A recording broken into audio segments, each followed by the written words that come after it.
नमस्कार, आप देख रहे हैं पॉइंट ऑफ दिल्ली और इस वक्त की खबर आ रही है जनपद संभल से, जहां नशे में धुत एक वकील ने उधारी की रकम लेन देन के विवाद में एक व्यक्ति की गोली मारकर हत्या कर दी है। आइए जानते हैं पूरा मामला क्या है। जनपद संभल में नशे में धुत वकील ने उधारी की रकम के लेन देन के विवाद में निजी पिस्तौल से गोलियां बरसाकर पड़ोसी युवक की गोली मारकर हत्या कर दी। युवक की हत्या से आक्रोशित बेकाबू भीड़ ने आरोपी वकील के घर पर घेराव किया।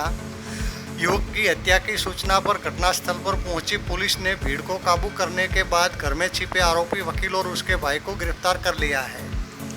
पुलिस ने युवक की हत्या में इस्तेमाल की गई पिस्टल भी आरोपी से बरामद कर ली है। युवक की हत्या की खबर से इलाके में लोगों की भीड़ घटनास्थल पर पहुंच गई। युवक की हत्या से आक्रोशित भीड़ ने आरोपी वकील के घर का घेराव कर लिया।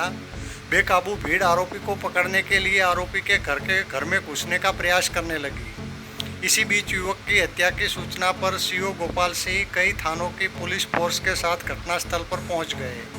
सीओ गोपाल सिंह पुलिसकर्मियों के साथ आरोपी के घर में गेट फांदकर अंदर पहुंचे और घर में छिपे आरोपी वकील नवीन भारती और उसके भाई प्रवीण भारती को गिरफ्तार कर लिया। मृतक अभिषेक की मां ने बताया कि उनके बेटे अभिषेक ने 10 वर्ष पूर्व आरोपी वकील नवीन भारती से 2,70,000 रुपये ब्याज पर लिए थे। आरोपी इस रकम के ब्याज के तौर पर अभिषेक से अब तक 25 लाख की रकम वसूल कर चुका था, लेकिन उसके बावजूद आरोपी अभिषेक पर और पैसे देने के लिए दबाव बना रहा था, जिसके लिए आरोपी अभिषेक को कई बार धमका चुका था। आरोपी से उधार ली गई रकम का ब्याज चुकाने के दबाव में अभिषेक का प्रोविजन स्टोर कारोबार भी ठप हो गया था, जिसकी वजह से अभिषेक इन दिनों दाल चने का खोमचा लगाकर परिवार का भरण पोषण कर रहा था। मृतक के पीड़ित परिवार ने आरोपी वकील के खिलाफ सख्त कानूनी कार्यवाही की मांग की है। पॉइंट ऑफ दिल्ली के लिए संभल से सगीर अहमद सैफी की रिपोर्ट।